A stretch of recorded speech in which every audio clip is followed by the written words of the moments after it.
What's up, everybody? For today's video, we're gonna redo our green chili stew recipe. The reason we're doing this because it's a more affordable version. So then, is it the same but different? That doesn't make sense. Cue the intro. Cue the intro.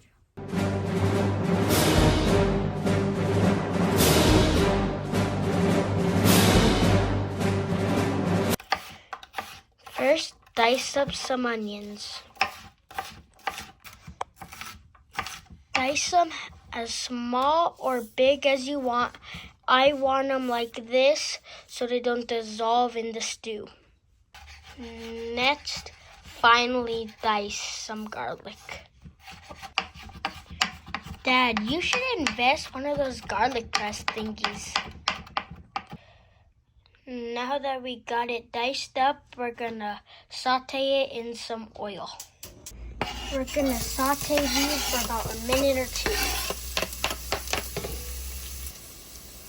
After these start to get a little translucent, we're gonna add our meat. So the difference this time, last time we did some stew meat. You can use any kind of beef that you want. To make it more affordable, we're gonna use about a pound of hamburger meat. So just break this up and brown this, and then we'll add potatoes next. Stir it up and break it apart. We're not gonna season it till we add the potatoes. Now for your potatoes, dice these up in however size you want. I like them small enough to fit on a spoon with some other stuff, but also like big enough that way when your kid steals some and eats them, like that's about the size. Once your hamburger's almost done, we're gonna add the potatoes. Now, if you want to drain that fat, you can, but this is really what's gonna make it good. And when you add your potatoes, they're gonna soak up all that flavor and stuff. And you want to give this a couple stirs just to get everything combined, and then we'll season. First, some salt. Then some TnA. It's a blend of garlic powder, onion powder, and black pepper. Mix now. Now you want to let your potatoes fry for a couple minutes. That way they'll hold their texture after you bring your stew to a boil. If not, you're just going to have mushy potatoes. For our next thing that's different, some fire roasted tomatoes.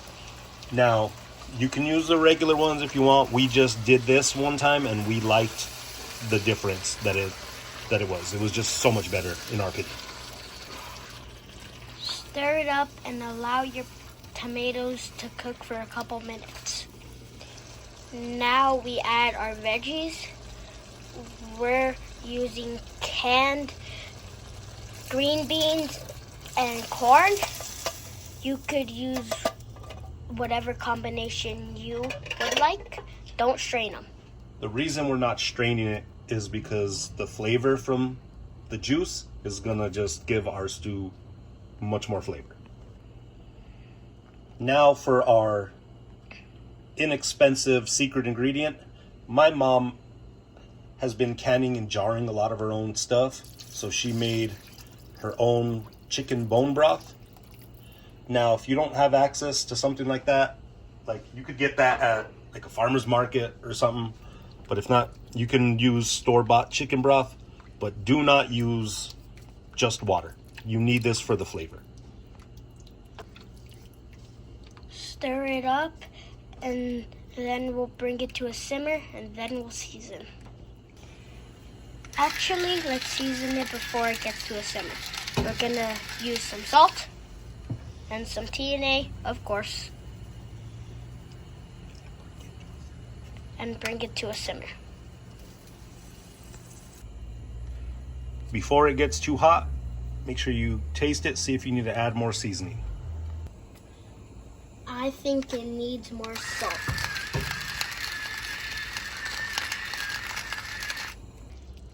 Now that it's simmering, add your New Mexico green chili.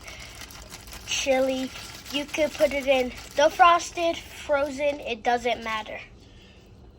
The reason you can do that is because, of course, it's boiling. It's going to break apart and defrost anyway. But give it a stir, and then you're going to reduce this to low and let it simmer, cook for about 45 minutes to an hour until your potatoes are done. And that will depend on how big you cut them. Okay, it's been about 45 minutes. We turn it off, let it cool. Now it's time to plate. I want mine with Fritos and cheese for like a green chili Frito pie. And there you have it. There's TnA's take on a more affordable green chili stew. See you next time.